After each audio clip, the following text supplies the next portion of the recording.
giving you the real from A to Z surrounding the Dallas Cowboys.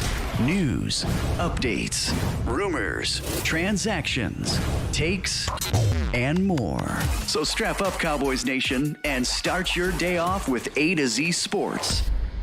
Live with Will Steele. 3, 2, 1. Here we go.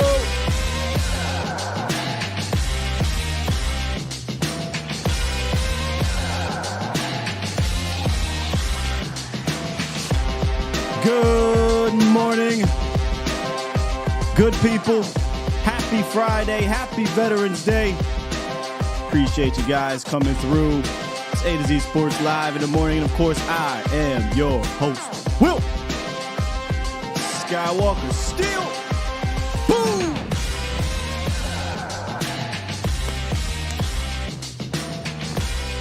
What's happening, people? What's happening?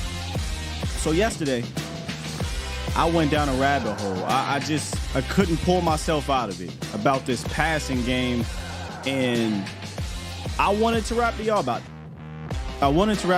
it. So I put together the little project that I put together, and we will talk about that later on, about a particular group, setting, personnel, whatever you want to call it, that I think the Cowboys have found a sweet spot for, and why I think it's just scratching the surface. Stick around for all of that. In the roundup, I think we got good news. I'm not really sure. It's a report. We'll see what happens in regards to Sunday, but some decent news from a report in regards to one of our Cowboys weapons that may or may not play. And then 88, he's on the verge of potentially making some history for the Cowboys, or really in the league, the National Football League. So we'll touch on a little bit of that in the roundup. And then I'll have my hot take, Hattie B's hot take, a little bit later. But today's show really is going to revolve around that personnel grouping I talked to you guys about at the top of this, and we'll jump right into the lab. And we're going to be in the film room for quite a bit today. And then, of course, you guys can call in afterwards. 351-999-3787 to discuss anything on your mind going into this game or in general about the Cowboys. Like I said, though, it is Veterans Day. I want to say thank you for all that have actually served for this country. If you have parents that have served, are still here, or brothers or sisters or aunties and uncles and friends and family, happy Veterans Day to you guys. We appreciate everything that you've done for us. All right? By the way, forgot to hit y'all with the Bomb Squad! I think we're going to see one of those. I think we're going to see one on Sunday. But, yeah, just stick around. Stick around. We'll talk about it, man. I'm excited to talk about the topic at hand on today's show. So let's get into it and hit this roundup. It's time! It's time! It's time! It's time! It's time! It is time for. It's time for the morning roundup. Round 'em up, boys. Let me talk to you. Let's wrap, Cowboys name. Practice report didn't look like it changed much at all. You still have Marquise Bell and Osa Digizua limited. Bell with the calf, Osa with the hamstring. And we know Thursdays is more of a serious practice, but good thing came out of this practice. Nobody got hurt. So you know how Thursday practices have been for the Cowboys. Didn't happen on yesterday. So that's good. Biotish and Curse remained full with their ankle and toe situation. And Tyron Smith remained as a DNP, which, hey, I'm cool with that.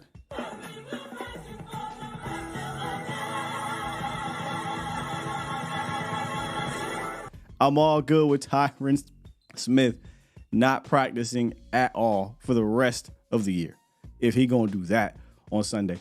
And then Kevontae Turpin, he didn't practice with his shoulder again. Now, usually I might feel a little weird about that, but I saw a report, actually came from the Cowboys.com, where, you know, they said that he's trending towards playing. Now, he took a pretty, I won't say a nasty hit, but he fell pretty hard on his shoulder. He's not a big guy.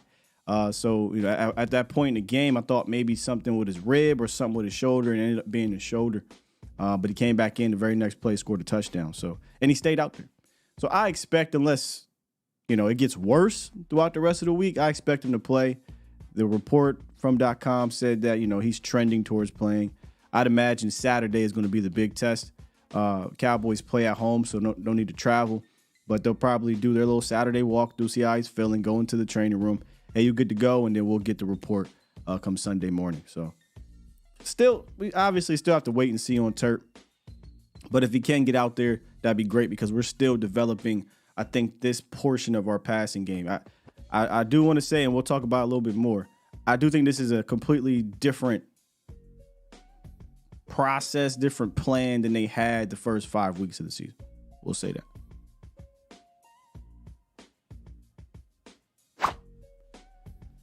So CeeDee Lamb, who is on a ridiculous tear right now, is on the verge, or could be. I mean, this isn't an easy feat, but he could be on the verge of making history in the NFL.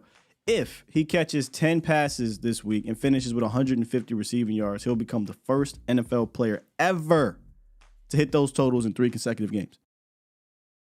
This league been around for a long time. There's been some crazy numbers. I would have expected this to have been hit at some point, but that is hefty. 10 receptions, $150, 3 consecutive games. I know A.J. Brown, he went 125 for 6 consecutive games. That set the record.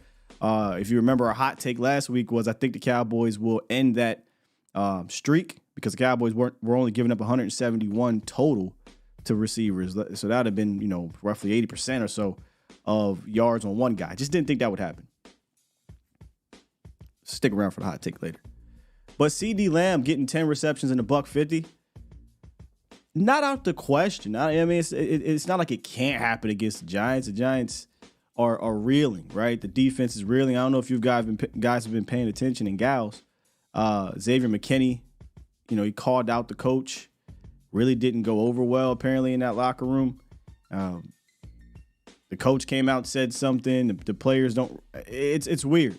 So those guys are just not on the same page, and I think, they're dealing with some things too.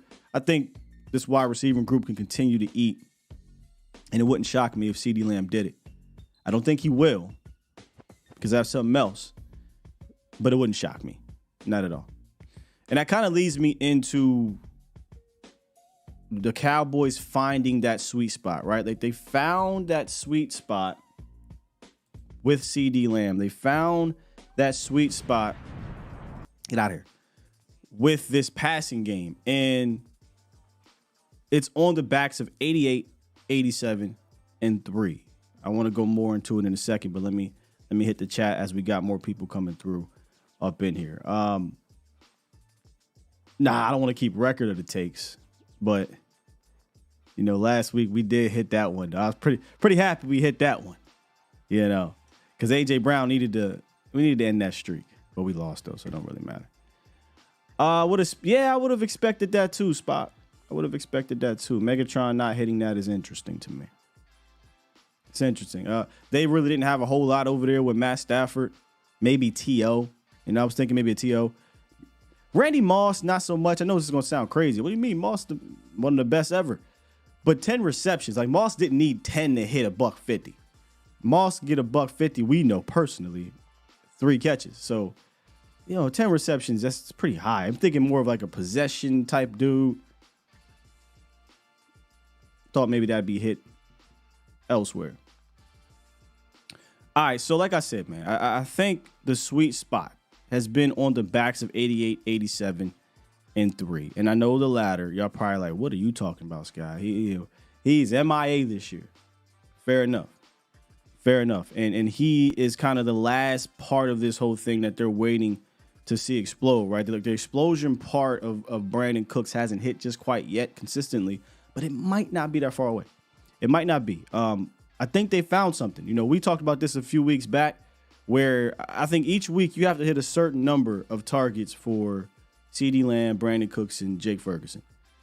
They hit that number last week, but it was mostly between, Lamb and Ferg. And that's cool, right? Like, if it's working, it's working.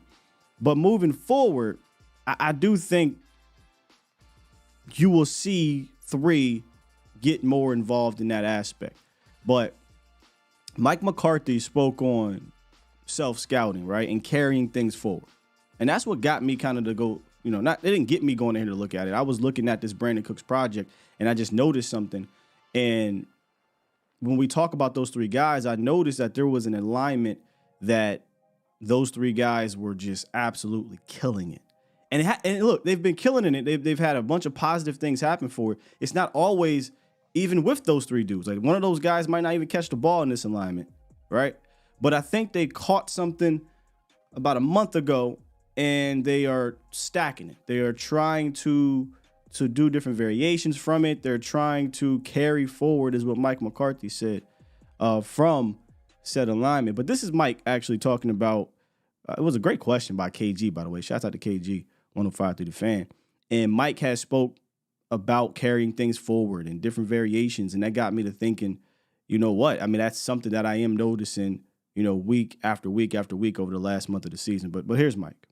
I mean, everything we do, as far as, our process of putting together a game plan, really starting on Mondays with the evaluation of the last game is, what can we pay forward? What carries forward from the last week?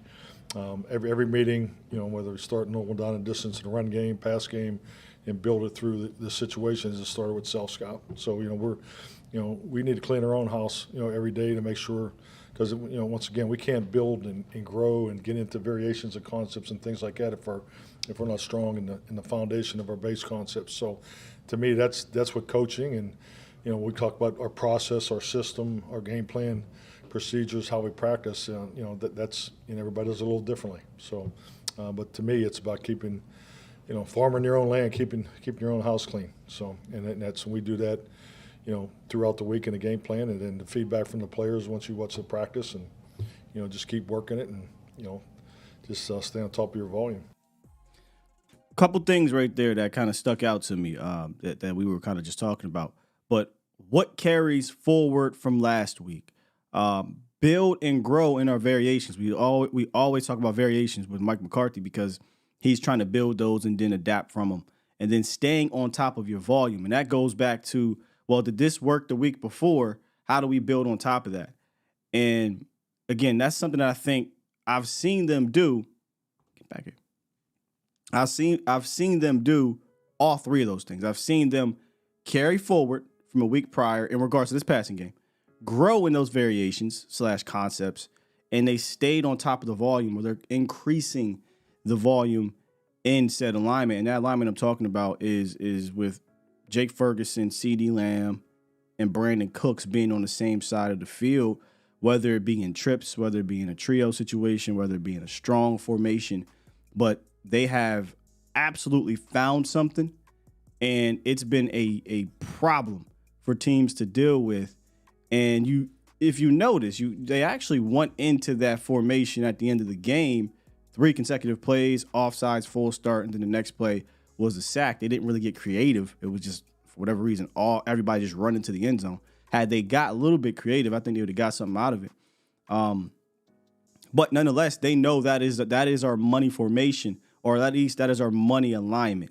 And I want to jump into the film room and talk about it, because I went all the way back to, I believe, the Chargers game, where they've been building off of these concepts and these things have been working. So let's jump into the film room, Cowboys Nation, and take a look at it. So if you go look, all the way back into the Chargers game, you see I have trio left, first down to 13. What I mean by trio left is, here are the guys I'm talking about: Cooks, Lamb, Fur. You're going to see this throughout the film, and then sometimes you'll just see what I call the buddy system, or twins, is Cooks and Lamb on the same side. Now, this isn't something you're going to do every time, but this look has really been money for them lately. Look, it didn't go to these guys on this side of the field. I let the play run. It actually won a first down to Michael Gallup, but you kind of can see where you can build off this. And if I run this play back, it's against a cover 2 defense on this side of the ball, at least. And if you look down here at the bottom of the screen, they're just going to run hooks. I don't like that, but then he's going to run a fly. Now, this is a basic concept, but they get a little bit better as we go on. And a quick pump fake or something, they're coming back here, and I think you can get Brandon Cooks going. So, okay, go back to the film. Let's see what happens. Hey, coach, I think this look is working. So here's what we do. We come back out, go back into that trio look. 1, 2, 3. And the chip delay, deep hook, first down. This chip delay release has really given teams problems. We haven't really hit Ferg with it. We've been hitting Lamb or Cooks with it, but let's let the play run. This was a big play, by the way. 3rd and 9, need a first down, get a better field goal range. Brandon Cooks first down. And I think what's happening when you deal with this, and it'll increase even more because this guy, Jake Ferguson, is becoming a problem for teams to deal with. But getting Lamb up the seam right here, he's going to draw 1, 2, and even this guy, 3 defenders, and that just opens things up for Brandon Cooks on the outside. You got to respect his speed. So as soon as he fires off the ball, once you turn your hips just a little bit, great catch by Brandon Cooks there. Big play. Let's keep it moving. 1, 2, 3. Ferg, Lamb, Cooks. Again, another chip delay, deep hook, first down. This is, I believe, on the first drive of the game. And there's different things off of it. We saw before there was 2 hooks. Now we're going to see CeeDee Lamb kind of run across the field, and he's going to take 2 guys with him. The chip delay, wide open underneath. But you got to respect Brandon Cook's speed so the deep hook works for a big play first down. I mean, there's just different things they're building off of this throughout the weeks. Now, remember, the week prior, we saw a couple times this work. Get to the next week to the Rams. Let's see if it works. Now we're going empty. This is another one that's been money for the Cowboys as well. Empty trips right. 1, 2, 3. Middle of the field's open. I have 88 is rogue because if you go back and listen to the sounds of the sideline, 88 was supposed to do a hook here, and he was supposed to run this fly route. But he just calls it off because he sees how this guy is playing. And as we let this thing go a little bit, I'll run back and tell you about the defensive eyes. He realized what's happening here. So Lamb was like, screw that. I'm just going to keep running up the seam and be wide open. And he gives you the mailbox hand right there for a touchdown. But if you run it back, this is why, having a guy like Brandon Cooks and his speed, you can't really take your eyes off of him. Take a look at the rest of the defense here. Eyes on the quarterback. Eyes on the quarterback. Eyes on the quarterback. Eyes, eyes, eyes. No eyes. If his eyes were on the quarterback, he probably sees this here. Yes, Dak might be able to hit Brandon Cooks after that, but you have to respect Brandon Cooks' speed and ability to get open and get a touchdown. We come right back to this thing. Now, middle of the field, open to close, because right now it looks like too high, but it won't end that way. Sorry for the 88 rogue read. This is not the same play, I do not believe. Yes, this is not the same play, so let's take you out of there. It's the same concept, trips to the right, or trio, whatever you want to call it. This time, Lamb is going to run his hook or his in route, his whip route, whatever you want to call it. And this safety actually comes down and tries to defend Jake Ferguson, which leaves one-on-one. This is actually an easy read for Dak Prescott when you think about it, because if this linebacker here was more shaded this way, or if this guy peels off, then he knows that this safety could help. But this safety has to drop down, and he doesn't have enough room to go from here all the way to the other side. He just didn't have that type of range, and it's just not possible really to cover that type of field. So you run this whip route, you have the safety get occupied by Ferg, and you get one-on-one out of trio. Now, how can that translate to the Eagles game? How did it translate to the Eagles game? It translated, trust and believe me. And sometimes it doesn't work out the way you want it. We actually showed this play the other day where everybody is just running stick hooks or marker, whatever you want to call it. Run to the marker, run to the sticks, and we're going to run hooks. But the reason why I want to show you this is because this side of the formation is the strong side. This side of the formation is what these safeties are going to want to pay attention to. And if you look at Kevin Byard back here, when this play breaks down, his whole eyes and responsibility shifts right here to this side of the field because, of course, Cooks, Lamb, Ferg. And again, having these guys play the way they play and using them in the way you're using them is going to make these defenders have to react a certain way. Now, we talked about it the other day. Boom. Ferg is going to attract this safety. Once the play breaks down, Kevin Byard, once he shifts his body weight this way and starts to run, it leaves all of this empty space back here for our guy, Jalen Tolbert, to find open space. So it may not have worked out within the play, but just having them on that side opened things up when the play broke down. This one is a 4-strong formation. We've been seeing the Cowboys run this a lot. The pre-snap motion pulls the defender in this cover 2 look. It's going to look like a single high, but they're going to shift back to cover 2. Chip, delay, flood. Now, this was a sack, but I really wanted to break this down because, again, we're talking about building off of it, right? Different concepts and how to adjust. That's why I have sack, but adapt. I'm going to let the play run, and we're going to run it back, and I'm going to show you where they should or they could adapt here just from my view. Now, there's the sack. Now, let's run this all the way back, all the way to the motion. I love the motion here, Cowboys Nation. Absolutely love it. Here's why. Pre-snap motion is really at snap motion. And look what it does to, I believe this is Darius Slay. He's firing downhill, but in reality, he's in cover 2. So he kind of needs to hover around here so he can deal with potentially what should have been a 7 route, but it wasn't. Nonetheless, I love this pre-snap motion. It pulls the defender in. Maybe we come back to it. So let's let the play keep running. Right here, let's stop it. At the top of Dak's drop, if you look at this is the sweet spot in that quote-unquote cover 2. But if you go back just 1 second, and this is why it's important to kind of get this chip delay, because right there, the chip delay is going to make Darius Slay hold for 1 second. And 1 second is a killer in the NFL.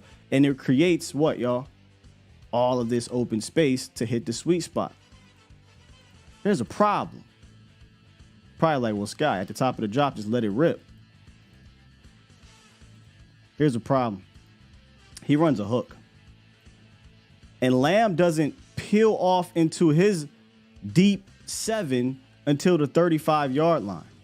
So the problem with him running this hook right here is at the top of the drop, I can't throw this unless I throw a lollipop because it's right in the lane of this linebacker. So I'm going to let this go back 1 more second so you can see what I'm talking about. Top of the drop, here's my hitch. Dak wants to throw it right now. If this is a 7, that's pitch and catch. We've seen Dak do that, and we'll get to it in a second. But it's not. So if we let it go, he hooks it, and then Lamb runs the 7. Okay, so how can we adapt? Easy money, man. Have Lamb hook and him just run the 7 route, and I think this is pitch and catch.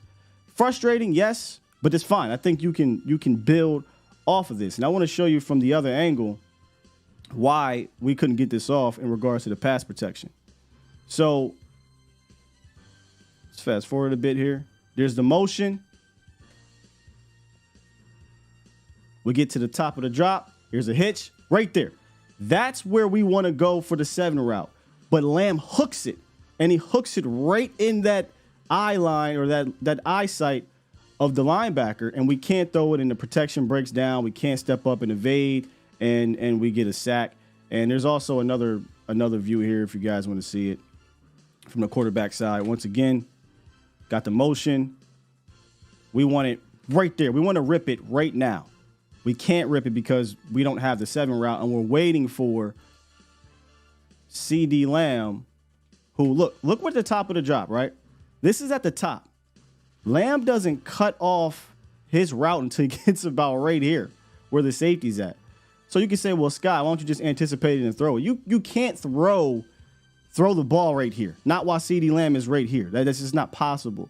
So you got to let this play out a little bit, or Kevin Byard gets to the quarterback. Now, what I was talking about when I say that Dak loves to throw that deep 7, and he's thrown it this year, this was a play against the Chargers, and I actually love this concept. Same situation, right? Cover 2, you're going to get a not really a chip delay, but we're going to get this tight end out, Jake Ferguson, to make sure that this cornerback has some type of responsibility to stay up. So we want to draw that defender. It gives you just enough in this sweet spot. And look, back foot, Dak's ready to rip, rips it, throws it in the bucket, first down. So it's not as if that's not in the wheelhouse, but for whatever reason, we didn't run it. However, same formation, y'all. Lamb, Cooks, Ferg. There is something to this. So let's get back to the Eagles game. Now, this is going to be more of a twins. They run the trips on this side, but CeeDee Lamb is going to go in motion. And I want to show this play because this is more about the details. And again, it didn't quite work out. But this is something where I bet if Lamb goes back to the film and he says, damn, if I carry out my route, we get this big play. But let's let it play real quick. You'll see Lamb or Cooks kind of break open on the back end. Dak on 3rd and 2 just scrambles. He doesn't get it out to where he wants to go. But let's run it back. All right, here's CeeDee Lamb in motion. And I've got 88 option because I want you to see what he does when he gets off the ball here. Just take a look at CeeDee Lamb. If he continues, bam, right there. If CeeDee Lamb continues on this out route, and this is why I think it's an option because the way he came off, he's trying to read. And instead of continuing, excuse me, y'all, my bad. No, come on now. Where we at here? My bad, y'all. Instead of continuing on the out route, which would have brought this cornerback up and did what? Gave you all this room to throw it. All right, so let's let it play a little bit more. Lamb, instead of continuing this route, cuts it back inside. And when he cuts it back inside, that corner is saying, okay, I've got help inside, so now I can turn my hips and run. And that's what it looks like he's about to do. And remember, this is boom, boom, boom. We don't have time to sit here and play around. So if we go ahead and try to lollipop this thing up here, sure, we could. But there's definitely a chance that he could possibly get here. And obviously, he's closing down. So let the play run a little bit longer. Scramble drill. Lamb breaks open, but 3rd and 2, let's just go get the first down. And this is what I mean by continuing your route. Because that's what Dak is looking for. There's the motion. Watch his hit here. Hold the safety this way. Now I'm checking out where the safety's at. Now I'm looking at CeeDee Lamb. I need Lamb to threaten the cornerback. If Lamb doesn't threaten the cornerback, I don't want to come off. I need to come off of this because the corner can now get out into that turkey hole is what they call it. Get out into that sweet spot. Lamb doesn't threaten the cornerback. He hesitates. He cuts it back in. The corner now can play off that responsibility. Dak comes back and scrambles for the first down. So when we talk about details, or as my guy Kurt would talk about, these are the details where if Lamb just continues his route here, if he just If he just continues his route here, I think this is a big, big play for Brandon Cooks. Again, small little things that once they go back and see, I think we'll be able to hit these with the Brandon Cooks. I do. I think we'll be able to hit it. Pre-snap motion, 4 strong on the left side, 88 sluggo. Okay, so again, it's not always going to be the trio, but even with these guys on the same side of the field, they're still finding some success. Now, this is just filthy from CeeDee Lamb. I want y'all to take a look at this sluggo route here. And this is what happens when you do run a whole bunch of slants, and it's basically going to be a double slant look, right? Okay, everything looks like a double slant look right here. I mean, this is fantastic route stuff here by CeeDee Lamb. Get your head around, get your whole body around, sell this slant. And what it does when you sell this slant is you see this safety, Reed Blankenship. He knows what the Cowboys like to do. He knows they like to try to get CeeDee Lamb on this slant. But instead, that's not what happens. CeeDee Lamb runs a sluggo. Fantastic route. Got my guy doing the soldier boy, tell him you. And Reed Blankenship just can't get back on this one. And I know y'all. I know y'all. Michael Gallup won on that one. But hey, pick your poison. Michael Gallup, CeeDee Lamb. I'm going to CeeDee Lamb all day and tomorrow. I ain't even thinking twice about it. But again, that comes out of these guys being on the same side of the field. And this one, another buddy system, twins.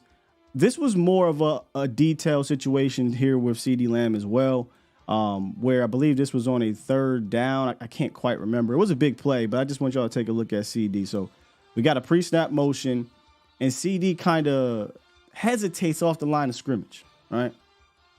That little hop, right? That's cool if you're going to break it outside right now.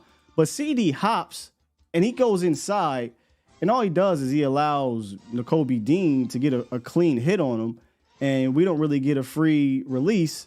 So Nakobe Dean is not only able to jam up Lamb, but he's also able to play the sticks here, Whereas I feel like if CeeDee Lamb just fires off the line of scrimmage right now, just fire off. You don't need to just get into this lane and cause N'Kobe Dean to have to think. So now either he's going to say, okay, I'm going to play this back here, which creates a ton of room underneath for Brandon Cooks to come clean and get this first down. Brandon Cooks technically right now is open, but also N'Kobe Dean is right here to be able to fire off. And we've seen Cooks take some hits but catch them. But we want a clean one, right? We want this thing to be clean. It wasn't as clean. I like to see this maybe him get out into this route earlier. And if you let the play go here, he eventually does run some sort of out route. And we do get a big play, though. We get a big play to Jake Ferguson for like 40 yards. So just small details, but little things that I think you saw the positive plays from it. And even the plays that didn't go to them, you saw where there are possibilities to build off of. What can we carry forward to next week? What can we build and grow in our variations? And how do we stay on top of our volume for it, right? That formation is not something you're going to run every single play, right? But there are times where you should know this is our money.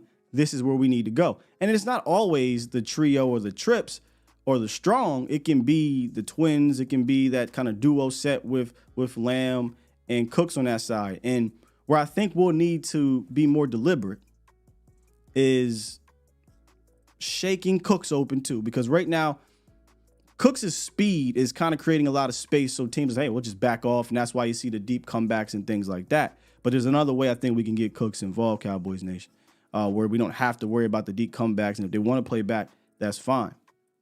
But I think what we need to do is be more deliberate in money situations. So I know everybody wants to go back and look at the Schoonmaker situation. Yes, that is one where maybe you look on the other side. I don't know if he's able to get it off because of the blitzer, but pick your poison type situation. Another one is at the end of the game before I wish we would have hiked it on the offsides from Jalen Carter, but offsides, full start, next play, we came out in that empty. I would have rather them run some type of concept on this side of the ball, which was our strong side, right? You had 88, 87, and 3. Instead, we just ran all verts here, and there really was nothing for you. And then, 1.5 seconds later, we get a sack, and it all went downhill. But they found a sweet spot.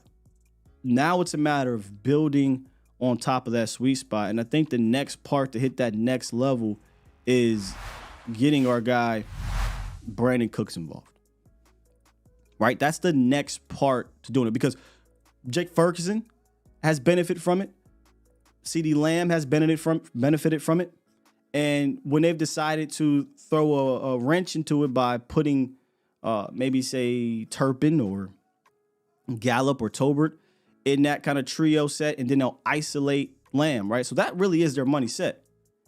Now it's about Cooks getting to that next level. And right now, Brandon Cooks' usage, we all have a problem with. And one of the things I wanted to take a look at is, there's two ways Brandon Cooks can easily get involved, right? There's obviously the deep route, the deep targets, 20-plus downfield. If you get the favorable matchup, I don't care what's happening, let's do it. They haven't really done that a bunch this year. Only 4 times this season, whereas 21 times in 2022, 24 in 2021, 25 in 2020. And when you look at the percentage of targets, this is without a doubt his lowest. In fact, the 13.8% of deep targets is the lowest for Brandon Cooks since his rookie season. Last year, 24%. The previous year, 18.5%. And the previous year of that in 2020 was 21%. Almost 22% of his targets were deep. This year, 13%. And that's being generous. That's being real generous, because 4 targets is 13% of his targets. That means he's not really getting targeted. But the one that really bothers me, right? Because I get it. In the NFL today, a lot of cloud coverage. We want to keep everything in front of us. Scoring's down. We don't want to give up big plays. Okay, so how do you counter that? Well, get the ball to him right now. Screens. Brandon Cooks has one documented targeted screen, and it really wasn't that. One in 2023. Last year, 8, and he played only 12 games or something. The year before that, 17. The year before that, 11. We know that Brandon Cooks can take these to the crib if given an opportunity. And it's not that difficult to set up. And I know Cowboys Nation, we are not a great screen team, but we've been better. I'll say this. The Cowboys have been a better screen team this year. We just haven't run them at a particularly high rate. And we've been a better screen team with running backs. But I'm saying get this guy the ball right now. Get some blockers in front of him and allow him to use his vision and his speed, because we know one thing about Brandon Cooks. He ain't lose no speed. He's still got ridiculous wheels and a ridiculous acceleration. So that's another way to get Brandon Cooks involved. And as I was going down this kind of rabbit hole and putting this together, and maybe this is the fan side of me, but I got to thinking about my dang hot take, Hattie B's hot take. And I was like, look, we're killing it in this particular formation. We found the rhythm with Ferg. We found the rhythm with Lamb. I feel like we're about to find that with Brandon Cooks starting this week. I'm not a big hot take guy, but we got to do what we got to do. And I don't want this to be an easy one, but it is what it is. I do think this week, if you want to call this a hot take, Brandon Cooks will eclipse 100 yards for the first time this season, and that will spring him into a bigger second half of the season. Yes, indeed. But why, Sky? I just talked about it all. Why? I think they found their sweet spot, and I think they're building on top of that week after week. And, of course, obviously, the New York Giants defense is just not a good defense, and right now they're having problems. So you go from, hey, how do we get Lamb involved? We found out how. How do we get Jake Moore involved? We found out how. The next thing to do is figure out how to get that man Brandon Cooks involved. We found the alignment. We found the formation. Now we just have to figure out the how. And I just feel like they will. I feel like he'll be a part of it. We took a look at it in the lab there, where there are opportunities for him. But we also have to look at he is creating opportunities for others. And that's fine and dandy for the most part, especially when you're winning, especially when other guys are eating. But when you don't win, I think we come back from this thing and we're saying, damn, we could have had this opportunity to hit 3, or maybe if we get him more involved, we'll get a touchdown that goes 60 yards instead of having to go 60 yards and it takes up 5 minutes. So that's the next step. And I think it starts on Sunday with our guy Brandon Cooks eclipsing 100 yards for the first time. That ain't a hot takes guy. I mean, 100 yards is literally more than half of the total yardage that Brandon Cooks has on the season. So I think we'll see him have a breakout. Eventually it's going to happen. Why not this week? At home, at the crib, offense is finding this rhythm. Dak is in a nice pocket right now in regard, not necessarily in a literal pocket, but he's in a zone right now, and that defense is not that great. It's not that great. Oh, come on.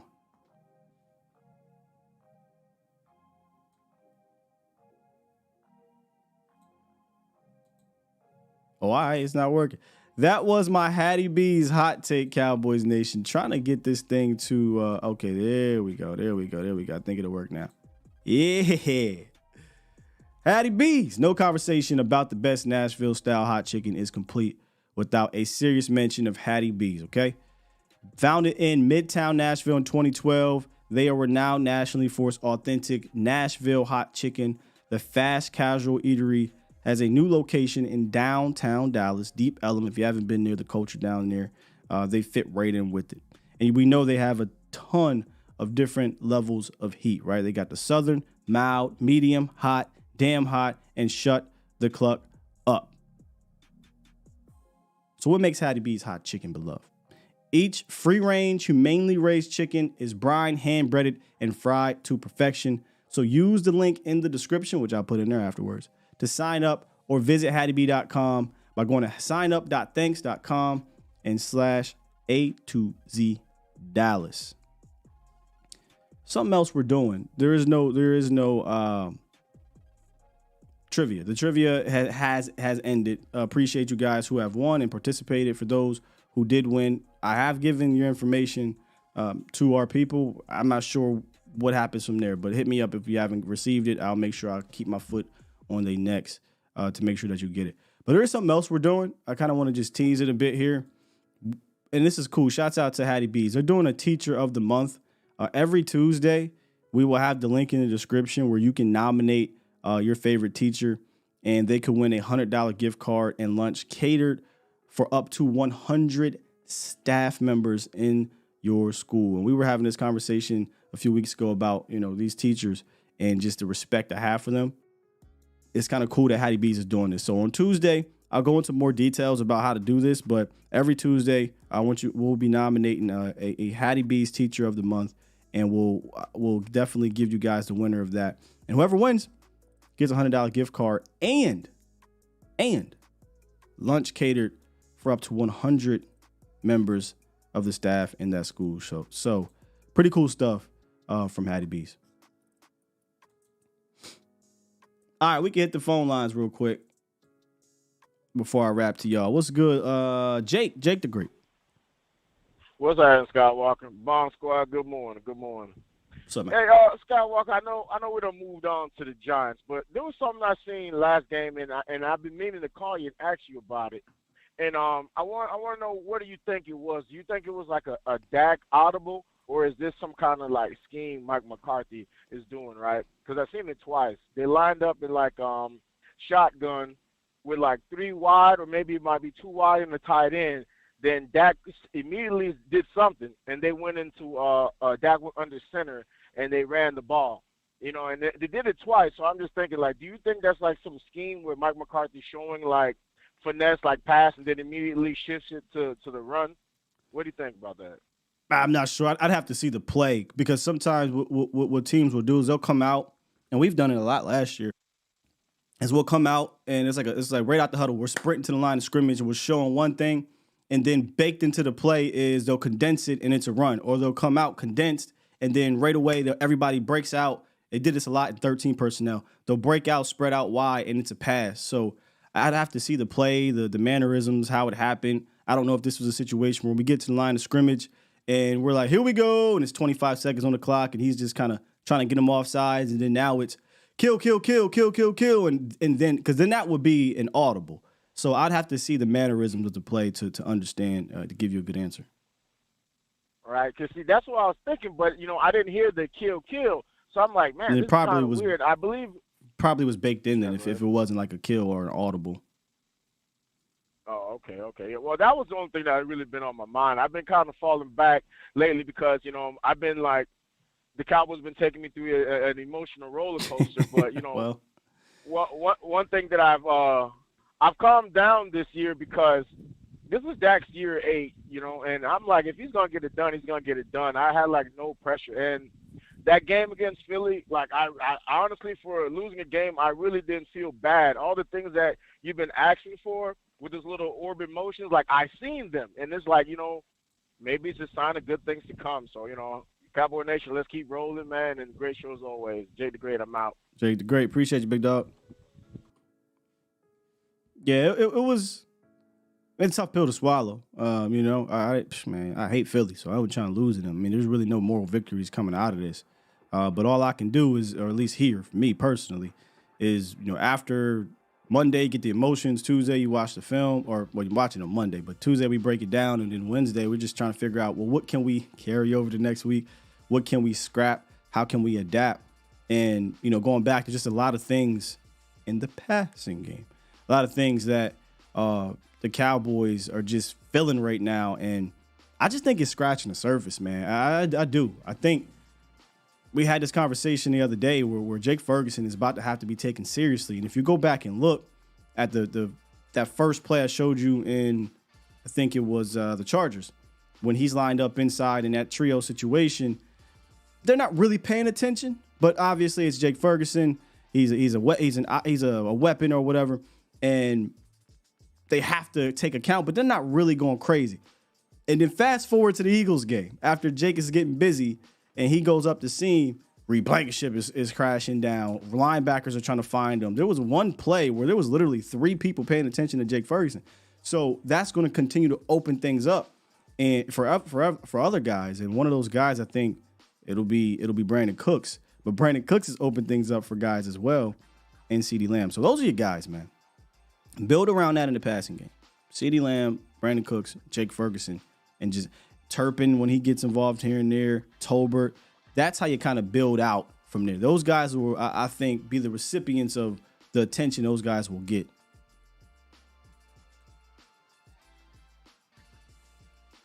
Seven 757. You are live. Hey, how you doing? All right. Good morning. Good morning. Hey, yeah, all right. This is Todd, and I'm just going to tell you, great show, man. Appreciate you and all the work you do. Thank you. I got 2 questions for you, then I'm going to let it be from there. One, what do you think about having Michael Parsons? Like, cause I watched that video y'all did about Michael Parsons being a linebacker, Mm-hmm. and him and Rashad Evans and subbing in Clark at time, and Malik Bell replacing Donovan Wilson. So that way you still keep everybody there, and even though they won't have to really sub out and stuff like that. And then my second question is, do you think this is Biada's last year with the Cowboys? And I'm going to go up there from there. And thank you so much.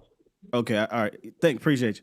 I'll try to remember the first one. He said Rashaan Evans, I think you said something along the lines of Rashaan Evans essentially being in the middle. Micah and Rashaan Evans, kind of what Okoye was saying, and then having Bell take Dono. I don't mind the first part. The latter part, I would say Bell take Curse. That's what I if you wanted to do that, right? Like, I'm just answering your question on that one. I'd go Bell taking Curse's spot or rotating in his spot, if you will, as opposed to Dono. But so yeah, in your situation, that's what I do. Do I think this is Tyler Biada's last year? I do, but I think a lot of that will depend on what they want to do in the offseason. Like, will they want to bring in a veteran center? And will they want to draft one fairly high, right? That's something that I'll have more of a feel on once we get to like March. But Biada's just he's clearly ailing. He's not remotely close to the player he was last year, and I think it has to do with probably his injuries. But I mean, I don't know, man. The market for centers, I don't know what that's going to be for Tyler Biadasz. He's going to ask for that. He's got that Pro Bowl on his resume, right? And they're going to go in there. Hey, I'm a Pro Bowl. I want top 5%, whatever it may be. One thing Dallas does, though, man, they will use this damn franchise tag. It wouldn't surprise me if they tag Tyler Biadasz. That would not surprise me. But I don't even want to think about that because they're the only team that used the franchise tag in that manner, in my opinion. It should be for franchise players. They'll just tag any old body they want to keep around, but they don't want to pay long term. I digress. Drummer Cam, good morning, man. How are you? Doing all right, man. How you doing? All right. Been a little while. I've been listening, though. Don't just listening in the dark. Man, do you think this offense is, and sorry if this has probably already been covered, but do you think this offense is, so I know it's kind of new and things are still kind of getting worked out, but we see flashes of I think what it could be, some of the things that we like, the rub routes and some of these crossing patterns that are being portrayed for the wide receivers and giving Dak multiple options, but also quick reads at the same time. Do you think this offense is still just getting its legs underneath it? Oh, 100%. I had this conversation with, I think it was Pat yesterday, definitely with a couple of other Cowboy buddies, but I think this is a totally different offense than the first 5 weeks of the season. Like night and day. I feel like they pretty much scratched a ton of what they were doing in the early part of the year, and now we're trying to find our footing with this new variation of the offense, which is much more less West Coast offense and let Dak cook and CeeDee Lamb and Ferg and these guys. So if that's the case, right, I think this started in that Chargers game. We started to see a little bit more in regards to the concepts downfield and intermediate that we weren't seeing previous. So I think that's the start, right? So Chargers, Rams, Eagles, that's 3 games. So I do think they're finding their footing in that part of the offense, to answer your question. And I think they've kind of found it. Now it's just about building on top of it. Especially around the run game and getting that going. I'm telling y'all that just don't hold your breath. Like here's my thing about it. It may go off this week, right? The Giants run game is not good. Our run defense hasn't been good, but I got this feeling, and it really shouldn't even be a feeling. When it comes down to it, like when you get into these must-win games, when you get into the playoffs, you're not going to lean on it. Just my feeling. Like, we're not going to go into any of these games like, yo, we're running the ball 30, 35 times. I don't see it. I think they're going to lean into their passing game. And honestly, it's 2023, so I get it. But like I said yesterday, Drummer Cam, I'm not expecting this team to be the whole run the ball, play defense like Mike McCarthy said. Now, to me, it's about I need this run game to just be efficient when you do decide to run. And that's kind of where I'm at with it until proven otherwise. Right. That makes sense. I mean, it is. It's been interesting to see what has happened with the run calls. I mean, I like some of the concepts. I mean, I like when I see Tyron pulling and they do some things like that because, you know, they do that one time though. They do that one time. I don't get it.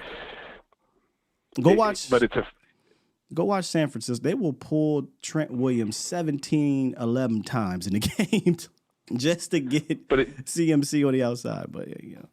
But is that to protect Tyron at all? I mean, is that part of it? Do you think?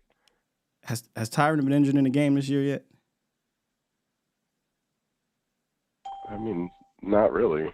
No. Tyron been injured waking up, walking to practice, tripping over the steps at the Star. You know what I'm saying? So, right. If Tyron's out there, I'm not doing. I'm not shielding my playbook because I'm afraid he's gonna get hurt. I'm not doing that for anybody. Like you gotta play. You gotta call your best things. You know. Yeah. So it's just been weird. The first month of the season, the Cowboys were 6th in EPA in rush. They are down to like 29th ever since. It's crazy how night and day it's been from the beginning of the season until now, and that's why I'm kind of soured on it. And I'm just like, look, bro, I'm not even looking for this run game to be some top 10 run game. It ain't gonna happen at least until they prove otherwise. I'm just looking for it to be complementary and efficient. If it does that, it'll be fine. I mean, it's almost like I guess in my head, what I was hoping for the running game this season was when you had Marion Barber and Julius Jones in that kind of, you had the thumper and then you had your kind of more elusive back, and they worked in tandem. I mean, I think Rico Dowdle, every time he touches the ball, does fairly well. Like he gets good yardage, he runs hard, and then TP, unless you get into the edge, right, it's not very effective. And even sometimes, and I don't know if it's mental coming off the injury or whatever, because like even like in the Eagles game when they pulled Tyron out to the left and they were like in midfield, he could have gone further to the outside and gone around Tyron, but he went back inside. And I was like, why? No. All this. That was yards in front of you. That was the Niners. That play you're talking about, he actually did go to the outside. But the problem was your center couldn't get to the second level and get the linebacker, so the linebacker had the angle, and he was only able to get 5 yards because he pushed him out of bounds. The Niners game is the game where he went outside, and for whatever reason, he cuts it back in. So, you know, and in the Eagles game, it was about everybody doing their assignment and blocking. If Tyler Biadasz gets to the second level and gets to that linebacker, we're talking about a huge player. Yeah, I got a lot of questions that are, what do we do next year on the line? But that's not this time, right? That's not right now. But all right, man. I just want to say hi, stop by, kind of see what your thoughts on the offense are, getting their feet together. But I appreciate you, man. I listen to you every morning, and keep doing your thing. Hey, thank you, Drummer Cam. Appreciate the big dog. Yeah, take it easy as well, man. Yeah, y'all, I'm tapped out. I'm tapped out on the run game. Put me in the crippler crossface. Tapping out. I'm not even looking at this thing to do anything else. Just not. I just needed to be efficient. I just needed to be complimentary, and we'll be fine. And I needed it, to be honest. If we bring up the run game stuff, let me see if I got it. Yeah, we can do that. I mean, we already did it. We done brought up the film like twice over the last 2 days or 3 days, where when it's not blocked up, these running backs are having to make things happen. Tony Pollard, in maybe 4 carries in that game, got something out of nothing because of poor blocking. And then when the one time, if he doesn't, hit a hole to the left or something like that, we're going to magnify it because we can't afford not to. We don't run good enough for that not to happen. So we need you to see it 100% of the time. Rico Dowdle also. Now it was better blocked up on this zone run. So I ain't gonna get mad at the line for that one. But even when there's times when it's blocked up, it's not as smooth. It's not as clean. And the play that I illustrated was the 15-yard run or whatever it was for TP, where you want to talk about a thumper. Was that Cunningham? That's how you thump. LVE, Damone Clark, Marquise Bell. That's how you thump. If you go back and watch that play, he meets Tyler Biotish in the gap and absolutely blows him up. And he does just enough to make Tony Pollard have to dip inside and lose a tad bit of momentum. And I think it was Reed Blankenship or somebody or Sidney Brown gets the tackle about 15 yards downfield. So it takes a lot. Vach always says, one block might be able to spring you. What happens maybe if you block Cunningham? What happens if you get to Cunningham on that toss sweep, that pin pull toss? He barely lays a hand on the dude. What happens if you do? So it's a lot of frustration there.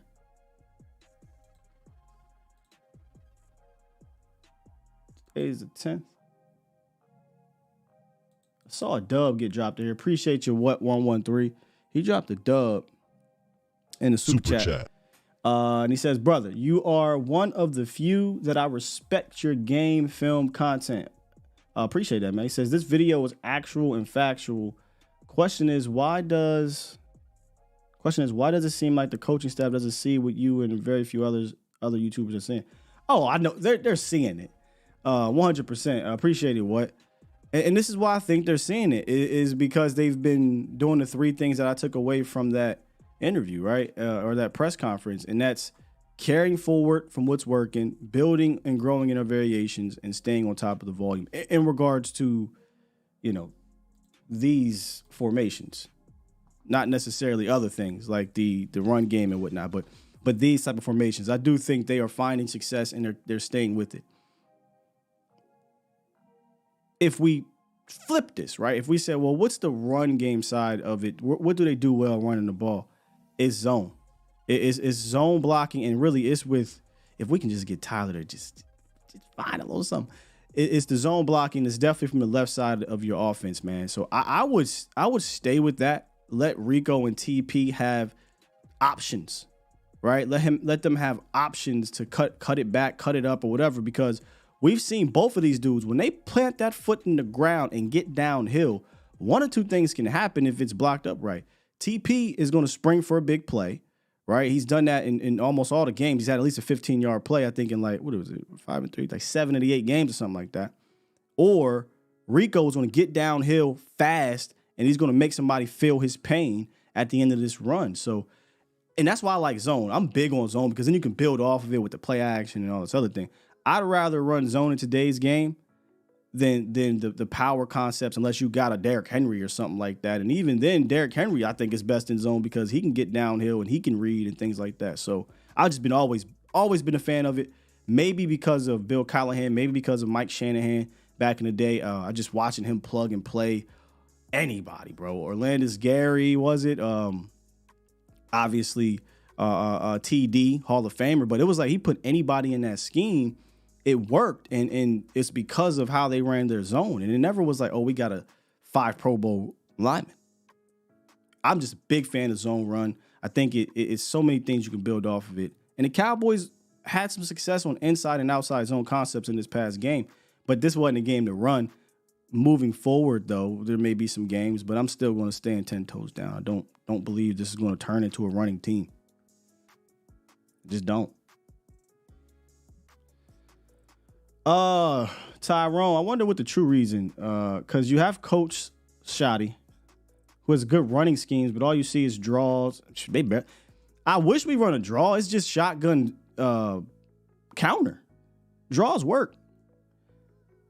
All you see is draws. They're hiding or protecting somebody. That's the only thing I could think of. And I don't know about hiding or protecting. I just don't think they really are serious about it. I just don't think they're serious about running the ball like they were. If you go look at the first 4 weeks, there was a deliberate nature to running the ball. And gift and curse, there's a drawback to what happened in the first 4 weeks, right? You are blowing teams out.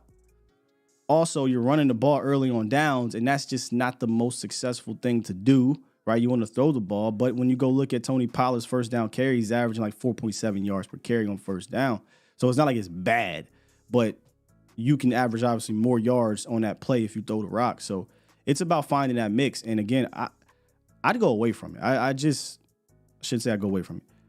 I'd go to making the run game just be complimentary. This is not a running team. We shouldn't have been hoodwinked at the beginning of the season or in preseason, because if it was a running team, they would have adapted to that. They would have made sure they went out and did those things to be a running team. They went out and did things to be a better passing team, and now we're just seeing them kind of get in their mode here.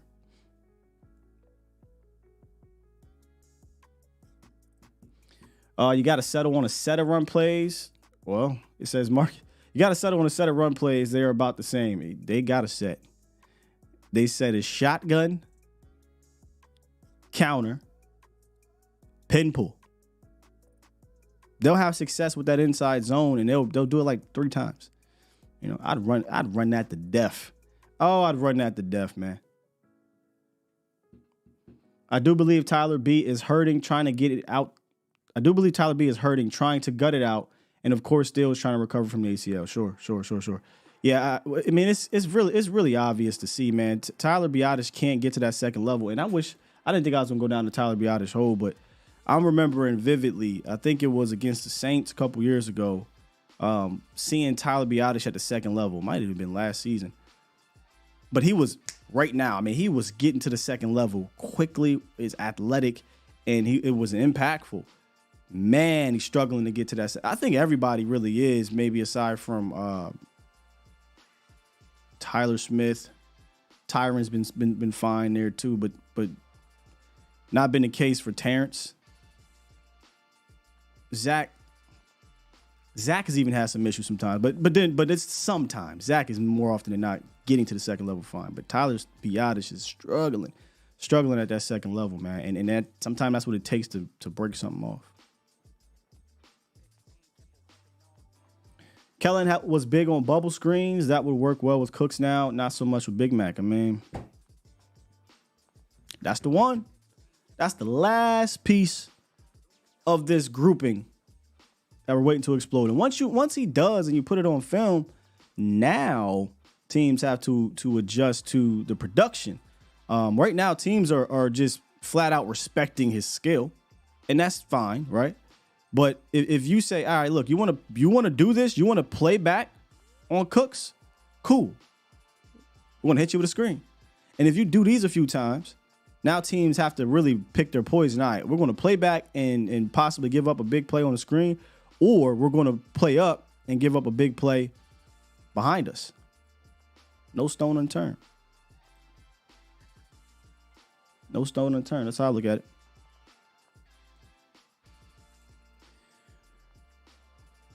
All right, so it is Friday again. Happy Veterans Day. Appreciate you guys for all your services that you've done for us in this country. Sunday, we are back. Let me see if I got this. Bam. We are back live, me and Jesse Holly, at Walk-Ons in Arlington for our Cowboy Game Day Live. with our friends Cowboys Experience. Shouts out to Barry and Triple Dog Irish Whiskey. We got 3 of them things, 3 little sponsors for the day. I appreciate that, man. Excited to get back out there and see you guys. Please, please, please come through. If you are in the area, you need somewhere to watch the game. I'm going to be honest with you. Haven't been to walk-ons yet. So today I'm actually going out there, test the waters. Obviously see where we set up, internet connection, all that good stuff. Get things set up for Sunday. Anybody that's been to walk-ons before, how is the atmosphere? What's it like? I know we have one when I used to live in North Dallas. There's one that was not that far from my house. I think in Addison possibly, and I know there's a bunch of them out there. I think Dak has his hands in some of these walk-ons from a sponsor, from a investor standpoint. I don't know if that's the one or not, but that's where we'll be at. If the atmosphere is dope, man, we're gonna have a lot of fun.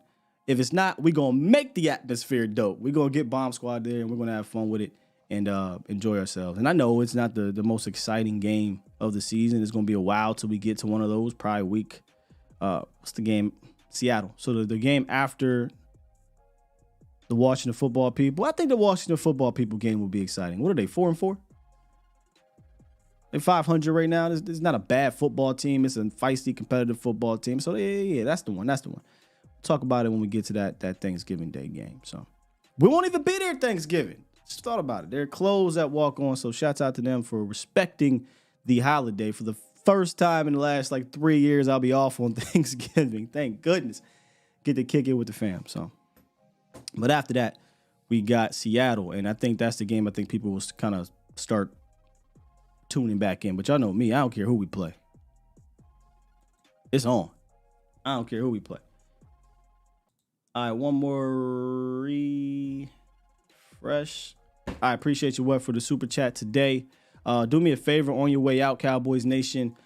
Hit the like button if you enjoyed today's show. We went deep into the film room. I wanted today. I know we could have broke down the Giants defense, and we are talking about the Cowboys offense, but I wanted to break down that package, man, because I do think there's something to it moving forward and building off of it. I think the next guy to eat from it is Brandon Cooks.